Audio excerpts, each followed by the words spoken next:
Welcome to tell. हम discuss कर रहे थे डिजिटल ट्रांसफॉर्मेशन आफ्टर कोविड-19। हमने इसके इकोनॉमिक इम्पैक्ट्स देख लिए थे कि इकोनॉमिक इम्पैक्ट्स क्या हो सकते हैं और क्या हो रहे हैं, क्या ट्रेंड चल रहा है इकोनॉमी का, ग्लोबल इकोनॉमी का। अब हम इसकी अदर साइड देखते हैं। अच्छा, ये एक फिगर है, ठीक है, जिसमें आपको मैंने 3-4 ऑर्गेनाइजेशन को लिया है और उनकी सेल्स के बारे में एक फ़िगर दी है। इसका भी सोर्सेस मल्टीपल है, मैं आपको एंड में बता दूंगा। अच्छा, नेटफ्लिक्स के बारे में हम देखते हैं। Netflix 35% increase in share price since December 19। Amazon 35% growth market cap since December 19। Microsoft 25% increase in share price since December 19। Zoom 125% growth in market cap since 19 December 19. 15 to 40% increase in sales of multimedia tools and security solutions. This is end. 15% increase of online sales of digital goods globally. अच्छा, इसको लेते ऐसे हैं कि ये जितने भी channels हैं, Netflix, Amazon, Microsoft, Zoom, multimedia tools, digital sales, इनकी सेल्स में इतना बूस्ट कैसे आया? रीज़न बीइंग क्योंकि नेटफ्लिक्स एक चैनल है, ज़ाहिर है एक चैनलाइज फॉर्म है कि लोग इसको अप्रोच करते हैं ऑब्वियसली। लेकिन 35% इंक्रीज़ होना शेयर प्राइस में, it's too good for them because people are staying at their home and obviously उनकी एक मार्केट शेयर प्राइस इसी वजह से इंक्रीज़ हुई है क्योंकि मार्केट बढ़ी है उनकी। जो लोग नहीं भी यूज़ करते थे आखिरी 3-4 महीने में, वो भी यूज़ कर रहे हैं।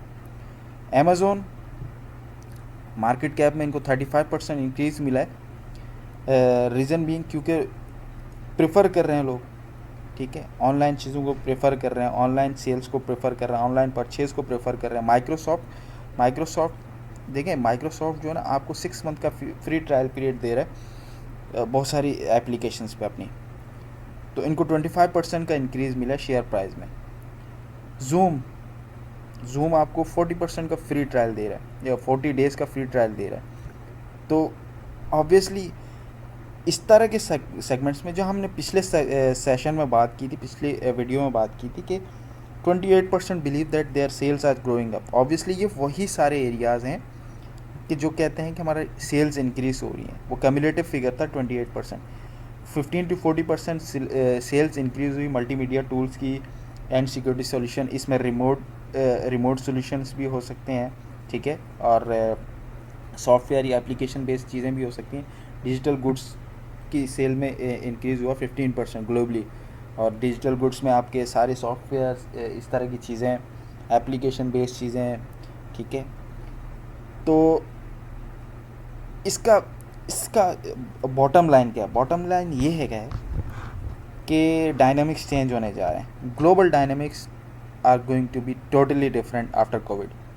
कि इन कंपनीज़ का प्राइस या शेयर प्राइस इंक्रीज़ होना या मार्केट कैप इनको मिलना इतना इंक्रीज़ होना, ये इंडिकेट करता है कि ये डिक्लाइनिंग पे नहीं जाएंगे। एक ट्रेंड अगर सेट हो गया तो लोग ज़्यादा प्रेफर करेंगे, ठीक है। वो हम आगे डिस्कस करेंगे कि क्या होगा। हम नेक्स्ट स्लाइड की तरफ मूव करते हैं। अच्छा, ये एक डेटा है। अच्छा, ये डेटा भी आपको इन्फ्लुएंसर मार्केटिंग हब से मिल जाएगा अगर किसी को कन्फ्यूजन है। कि इसका हेड देखें कि top 10 fastest growing and declining categories in e commerce, comparative data है, ठीक है। डिस्पोजेबल ग्लव्स, ठीक है, कफ एंड कोल्ड, ठीक है, dried cans and ice, fruit cups, milk and cream. ये उसका फिगर दिखा रहा है कि कितने % इंक्रीज़ हुआ, ठीक है। इस तरह यूँ आप अगर चलें, ब्रेड मशीन्स, सूप्स एंड और बहुत सारी कैटेगरीज हैं। ये इनका फिगर कितने % इंक्रीज़ हुआ, यानी कि इट शोज़ कि डिस्पोजेबल ग्लव्स का सेल या उस इंडस्ट्री की सेल 670% बूस्ट हुई है। Would you believe this? 670%। और ये सिर्फ और सिर्फ कंपैरेटिव डेटा है 1 साल का। 1 साल का मतलब है कि डिस्पोजेबल ग्लव्स को प्रेफर करता ही नहीं था कोई, एक्सेप्ट आपको किसी फैक्ट्री एरिया में या जहाँ पे हाइजीनिक वर्क होता हो, इस तरह के एरियाज़ में, ठीक है, और एमएनसीज में आपको दिखे, कॉमन पब्लिक कभी भी डिस्पोजेबल ग्लव्स को यूज़ नहीं करती थी इतने ज़्यादा रेशो पे। ये सारे वही एरियाज़ हैं जो बहुत ज़्यादा यूटिलाइजेशन में आ गए, ठीक है। अच्छा, इसी तरह डिक्लाइनिंग कैटेगरीज हैं। डिक्लाइनिंग कैटेगरीज में कौन सी हैं? Luggage and suit cases, brief cases, cameras, ये सारे डिक्लाइनिंग है, क्योंकि ये वो चीज़ें हैं, ठीक है, जिनमें या जिनकी इस वक्त नीड नहीं है, लोगों को उस इंटेंसिटी से नीड नहीं है। तो ये वो सारे एरियाज़ हैं इंक्रीजिंग और डिक्रीजिंग है। इसको अगर इन डीप अगर आप गो थ्रू करना चाहें तो आप इसको अप्रोच कर सकते हैं। मार्केटिंग इन्फ्लुएंसर हब वेबसाइट है, बहुत समझ लें आपको प्रोडक्टिव डाटा मिलेगा। अच्छा, दूसरी साइड एक देख लेते हैं कि मार्केटिंग एंड ब्रांडिंग एफर्ट्स समझ लें उस पर क्या इम्पैक्ट होंगे कोविड के, ठीक है। ये दो कंपैरेटिव डाटा है। How much impact is covid having on your brand and content strategy. Content strategy पे कोविड का क्या कितना आपका इम्पैक्ट है, ठीक है। ये कुछ सर्वेज हैं, ठीक है। ये आप इसकी पब्लिकेशन डेट भी देख सकते हैं, मई 2020 में समझ लें ये पब्लिश हुआ है, और इसकी सोर्स भी ये रही, ठीक है। अच्छा, 18% का रिस्पॉन्स ये था कि extreme, we have to drastically change the way we do the business. Exactly, ये 18% वो हो सकते हैं जो ट्रेडिशनल स्टाइल को समझ लें फॉलो कर रहे हैं, और वो सॉफ्टवेयर की तरफ या डिजिटल मोड्स की तरफ या डिजिटल चैनल्स की तरफ कभी गए ही नहीं।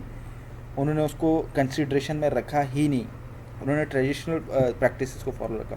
31% कहते हैं कि वी मस्ट पिवट और ब्रांड एंड कंटेंट स्ट्रेटजी, यानी कि उनको अपने ब्रांड और कंटेंट स्ट्रेटजी को पिवट करना है। पिवट का मतलब है कि एक समझ लें कि उसमें एक चेंजेस लेके आनी है, उनको रिवाइज करने की ज़रूरत है।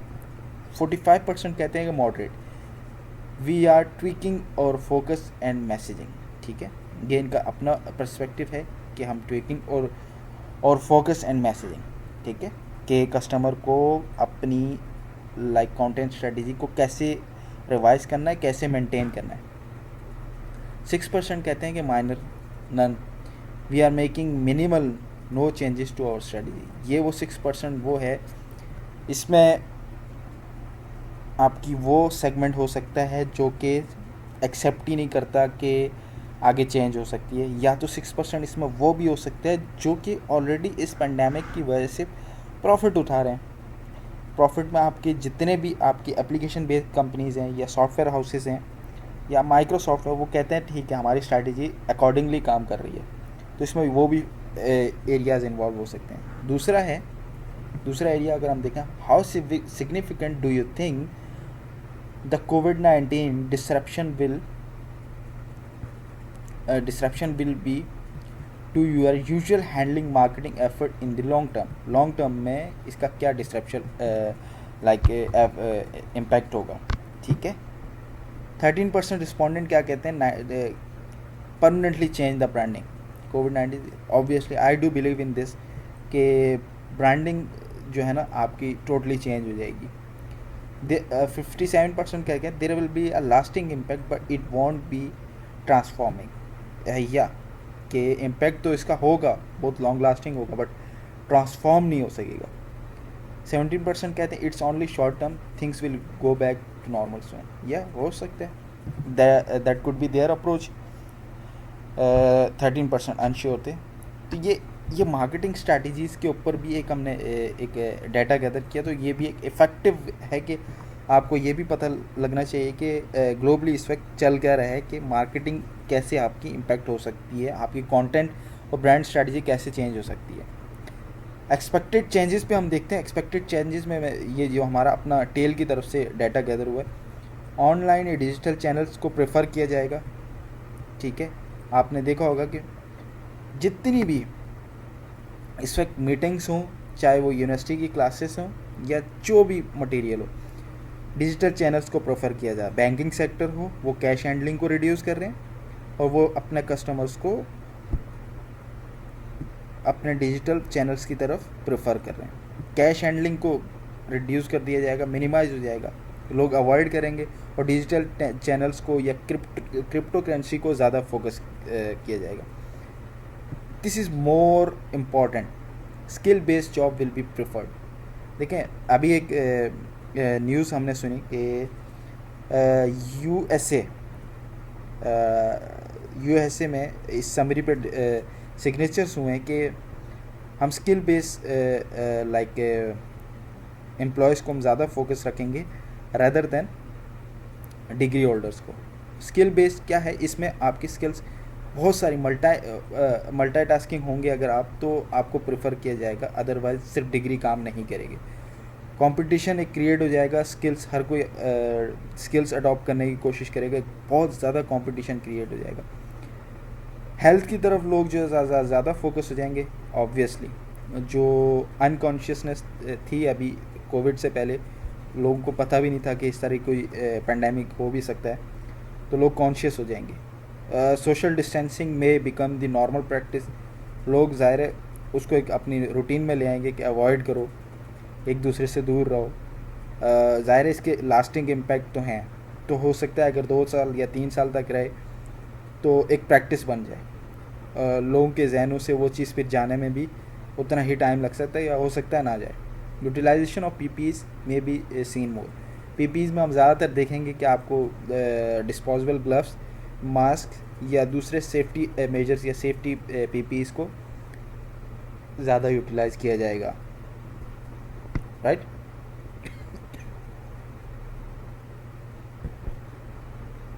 अच्छा, आपके लिए कॉन्टिजेंसी प्लानिंग क्या होनी चाहिए? सबसे पहले ये याद रखिएगा कि upskill yourself. If your job is just to type something on Excel, type something on Word, getting a print of this that stuff, and maintaining a hard file, so you really need to work on yourself. अगर जो लोग नहीं समझ पा रहे हैं इस बात को, तो उसको उनके लिए मैं इस तरह ईजी करता हूँ कि भाई आपकी अगर जॉब सिर्फ इतनी सी है कि आप डेली ऑफिस जाते हो, आपको एक्सेल पे कोई डाटा मेंटेन करके उसका प्रिंट लेके एक हार्ड फाइल मेंटेन करनी पड़ती है, तो आपको इम्प्रूव करने की ज़रूरत है। अगर आपको सिर्फ उतना सा काम आता है तो you really need to work on yourself, क्योंकि इस तरह की जितनी भी जॉब्स हैं वो चेंज होने वाली, रिप्लेस हो जाएंगी सॉफ्टवेयर से, रोबोटिक्स से, whatever the technology is going to be involve, but वो चीज़ें आपको रिप्लेस कर सकती हैं। तो अपनी स्किल्स को इन्हांस करें।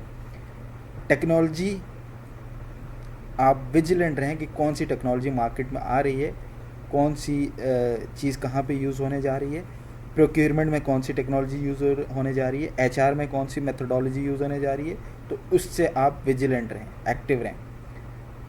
सॉफ्टवेयर टूल्स में आप एटलीस्ट ERP, SAP, यानी कि ERP के जितने भी टूल्स हैं, आप एटलीस्ट उन पे अपनी स्किल्स को यूज़ करना की प्रैक्टिस डालें। अपनी MS ऑफिस की स्किल्स को इन्हांस करें, राइट, क्योंकि ये बहुत सारी चीज़ें चेंज होने वाली हैं। डिजिटल स्किल्स को आप इन्हांस करें। डिजिटल स्किल्स में क्या है कि आपको डिजिटल चैनल्स यूज़ करने आने चाहिए। अगर आप ट्रेडिशनली उन चीज़ों को फॉलो कर रहे हैं, मैं इसमें एक सिंपल सी एग्जांपल बैंकिंग की दूंगा। बैंकिंग सेक्टर क्या कर रहा है, वो कैश हैंडलिंग को मिनिमाइज़ कर रहा है, कस्टमर को ज़्यादा से ज़्यादा फोकस कर रहा है कि वो डिजिटल एप्लीकेशंस यूज़ करें। डिजिटल एप्लीकेशंस यूज़ करने का मतलब है कि कैशलेस हो जाएगा सारा मामला, तो जितनी भी ट्रांजैक्शन या जितनी भी डील्स होंगी वो डिजिटल एप्लीकेशन के थ्रू होंगी। तो अगर आपको डिजिटल एप्लीकेशन यूज़ करना ही नहीं आ रही, तो आपको वर्क करने की ज़रूरत है। आपको पता होना चाहिए कि मुझे कहाँ पे मैक्सिमम डिजिटल चैनल्स को यूज़ करना है। ट्रेडिशनल प्रैक्टिसेस को अवॉइड करें। यस, ट्रेडिशनल प्रैक्टिसेस में सबसे बेहतरीन जो मैं आपको चीज़ दूंगा, एडमिनिस्ट्रेटिव मामलात में या प्रोक्योरमेंट के मामलात में ट्रेडिशनल चीज़ें देखने को मिलती हैं। ट्रेडिशनल चीज़ों में एडमिनिस्ट्रेटिव मामलात में क्या होता है कि एक अटेंडेंस रजिस्टर्ड मेंटेन होता है वहाँ पे। एक कुछ देखा हमने पाकिस्तान में बहुत सारी कंपनीज इस पे इम्प्रूवमेंट लाई हैं, वो सॉफ्टवेयर यूज़ कर रही हैं, लेकिन बहुत सारी जगहों पे इस तरह की चीज़ें देखी गई हैं कि वो एक उसी ट्रेडिशनल वे में अटेंडेंस मेंटेन कर रहे हैं। प्रोक्योरमेंट में आप बजाय इसके कि आप एक पूरा एक सेगमेंट रखें कि हार्ड फाइल्स मेंटेन करनी है, bring that into the software की फॉर्म में ले आएँ और सेंट्रलाइज्ड एक डाटा सिस्टम मेंटेन होना चाहिए, ताकि एक तो इससे बेनिफिट ये होगा इन सारी चीज़ों कि आपको पेपरलेस हो जाएंगे आप, और सेकेंडली ये है कि आपको इतना हैपेजेड नहीं होना पड़ेगा। You just have to go to the this software module and आपको अपने हिसाब से जो आपने डाटा मेंटेन किया होगा आपने उसको सर्च करना, और वहाँ से आपके और डाटा आपकी यहाँ से सेफ्टी भी है। तो इन ये 5 चीज़ें जो टेल की तरफ से आपको रिकमेंडेड है कि आप इन चीज़ों पे वर्क करें। आई होप कि ये जो हमने 2 वीडियोस दिए इफ़ेक्टिव होंगी लर्निंग के लिए। और अगर कोई अपनी क्वेरी देना चाहता है, कोई अपना इनपुट देना चाहता है इम्प्रूवमेंट एरिया के हिसाब से या किसी और मेथड के हिसाब से, तो वो दे सकता है। हम उसके लिए बिल्कुल वेलकम करेंगे।